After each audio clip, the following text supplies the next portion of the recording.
काय होतं माहितीये का, जून जुलै आला रे आला की ब्रह्मकमळाचे व्हिडिओ ट्रेंडमध्ये यायला लागतात.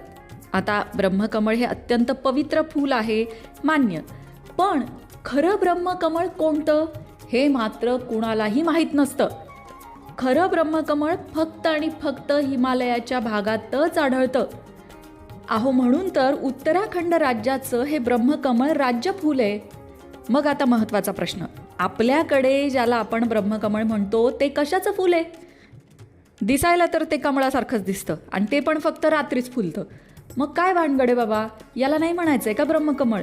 मग ब्रह्मकमळ कशाला म्हणायचंय?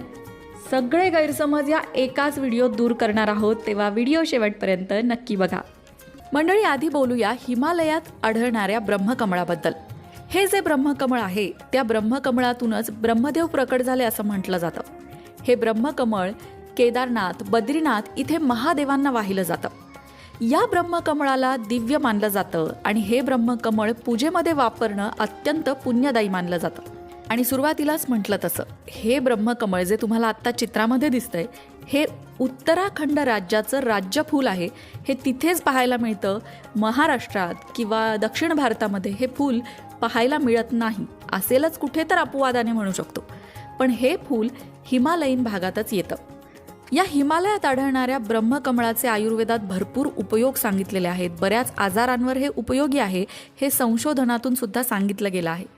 ब्रह्मकमळाचं हे फूल मनोकामना पूर्ण करणारं फूल आहे. त्याचबरोबर जे ध्यानधारणा करतात, ईश्वर प्राप्तीसाठी साधना करतात, त्यांना मन शांत ठेवण्यासाठी हे फूल मदत करतं, सकारात्मक ऊर्जा देतं असं सुद्धा मानलं जातं. हे फूल सुद्धा वर्षातून एकदाच उमलतं आणि त्याचबरोबर रात्रीच्या वेळी हे फूल फुलतं. जुलै ते सप्टेंबर हा काळ असतो हे फूल येण्याचा. आता वळूया दुसऱ्या प्रकाराकडे, जे महाराष्ट्रात किंवा दक्षिण भारतात बऱ्याच जणांकडे पाहायला मिळतं. ते ब्रह्मकमळ, त्याचं खरं नाव आहे एपिफायलम ऑक्सपेटलम. हे झालं या फुलाचं शास्त्रीय नाव, पण याला डचमन पाईप्स कॅक्टस किंवा क्वीन ऑफ नाईट असं सुद्धा म्हणतात. महाराष्ट्र आणि दक्षिण भारतामध्ये याच फुलाला ब्रह्मकमळ म्हटलं जातं.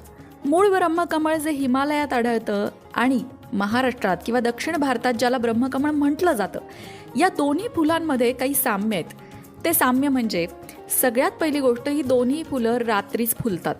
वर्षातनं एकदाच या वनस्पतीला फुलं येतात. दोन्ही फुलांचं देवतांच्या पूजनामध्ये अनन्यसाधारण महत्त्व आहे. ही दोन्ही फुलं देवतांना अर्पण करणं हे मनोकामना पूर्तीदायक मानलं जातं. आणि या दोन्ही वनस्पतींमध्ये मूळ फरक हा आहे की या दोन्ही वनस्पती वेगवेगळ्या जातीच्या आहेत. ब्रह्मकमळ जे